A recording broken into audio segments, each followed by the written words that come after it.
जय श्री कृष्ण। आगे के लाइन है, महेश्वर का ब्रह्मा और विष्णु को अपने निष्कल और सकल स्वरूप का परिचय देते हुए इस लिंग पूजन का महत्व बताना। नंदकिशोर कहते हैं, मैं निरंतर वे दोनों ब्रह्मा और विष्णु भगवान शंकर प्रणाम करके दोनों हाथ जोड़ उनके दाएं बाएं भाग जोड़ा खड़े हुए। फिर उन्होंने वहाँ साक्षात प्रकट पूजनीय महादेव जी श्रेष्ठ शासन का स्थापित करके पवित्र उस वस्तु द्वारा उनका पूजन किया। पवित्र भाव से सुस्थिर रहने वाली वस्तुओं को पुष्प वस्तु कहते हैं और अल्पकाल तक के टिकने वाली क्षणबंधु वस्तुएं प्राकृतिक वस्तु कहलाती हैं।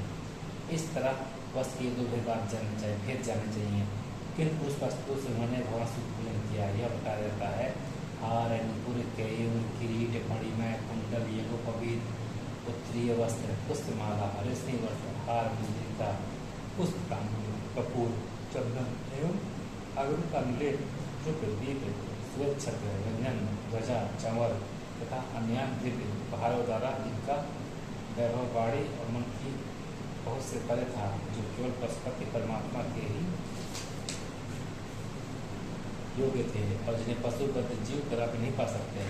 उन दोनों ने अपने स्वामी में ऐसा पूजन किया। सबसे पहले वहाँ ब्रह्मा और विष्णु ने भगवान शंकर की पूजा की। इससे प्रसन्न भक्त पर भगवान शिव ने वहाँ नम्र भाव से खड़े हुए उन दोनों देवताओं से मुस्कुरा कर कहा, महेश्वर बोले, पुत्रों, आज का दिन एक महान दिन है। इसमें तुम्हारा जो आज मेरी पूजा हुई है इससे मैं तुम लोगों पर बहुत प्रसन्न हूँ। इसी कारण यह दिन परम पवित्र और महान से महान होगा। आज की यह तिथि शिवरात्रि के नाम से विख्यात होकर मेरे लिए परम प्रिय होगी। इसके समय में जो मेरे लिए निष्कल अंग का कृत से रहित निराकार स्वरूप से प्रतीक हुए सकल सकारों से प्रति विग्रह की पूजा करेगा, वह पुरुष जगत की सृष्टि पालन आदि कार्य कर सकता है। जो शिवरात्रि को दिन रात निराहार जितेंद्र रहकर अपनी शक्ति के अनुसार निश्चल भाव से मेरी यथोचित पूजा करेगा, उसको मिलने वाले फल का वर्णन सुनो। 1 वर्ष तक निरंतर मेरी पूजा करने पर जो फल मिलता है वह सारा फल केवल शिवरात्रि को मेरा पूजन करने से मनुष्य तत्काल प्राप्त कर लेता है। जैसे पूर्ण चंद्रमा का उदय समुद्र की वृद्धि का अवसर है, उसी प्रकार यह शिवरात्रि तिथि मेरे धन वृद्धि का समय है। इस तिथि में मेरी स्थापना आदि का मंगलमय होना चाहिए। पहले मैं जब ज्योतिमय स्तंभ रूप से प्रकट हुआ था, वह समय मार्गशीर्ष मास में आधा नक्षत्र से युक्त पूर्णमासी तथा प्रतिपदा है। जो पुरुष मार्गशीर्ष मास में आधा नक्षत्र होने पर पार्थिव से मेरा दर्शन करता है अथवा मेरी मूर्ति या लिंग की झांकी करता है, वह मेरे लिए कार्तिकेय से भी अधिक प्रिय है। उस शुभ दिन को मेरे दर्शन मात्र से पूरा प्राप्त होता है। यदि दर्शन के साथ मेरा पूजन भी किया जाए तो इतना अधिक फल प्राप्त होता है कि उसका वाणी द्वारा वर्णन नहीं हो सकता।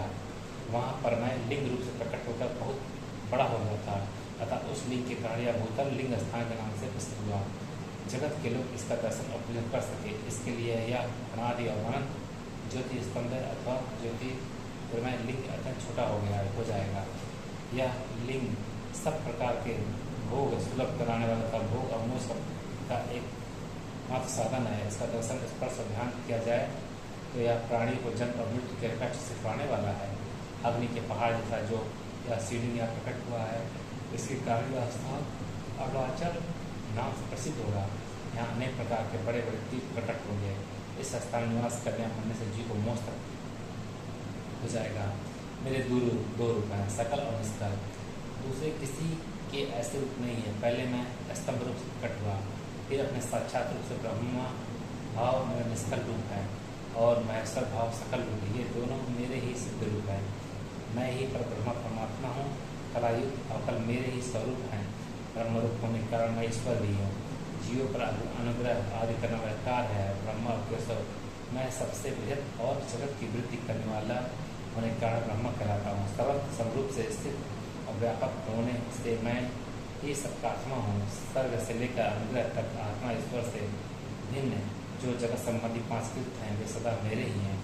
मेरे अतिरिक्त दूसरे किसी के नहीं है, क्योंकि मैं ही सबका ईश्वर हूँ। पहले मेरी धर्मरूपता का बोध कराने के लिए निष्कल लिंग प्रकट हुआ था, फिर अज्ञात ईश्वरत्व का साक्षात्कार करने के निमित्त मैं साक्षात जगदीश्वर ही सकल रूप में तत्काल प्रकट हो गया। अतः मुझ में जो ईश्वरत्व है उसे ही मेरा सकल रूप जानना चाहिए तथा जो यह मेरा निष्कल स्तंभ है वह मेरे ब्रह्म स्वरूप का बोध कराने वाला है। यह मेरा एक लिंग चिन्ह है। तुम दोनों प्रतिदिन यहाँ आ रहकर इसका पूजन करो।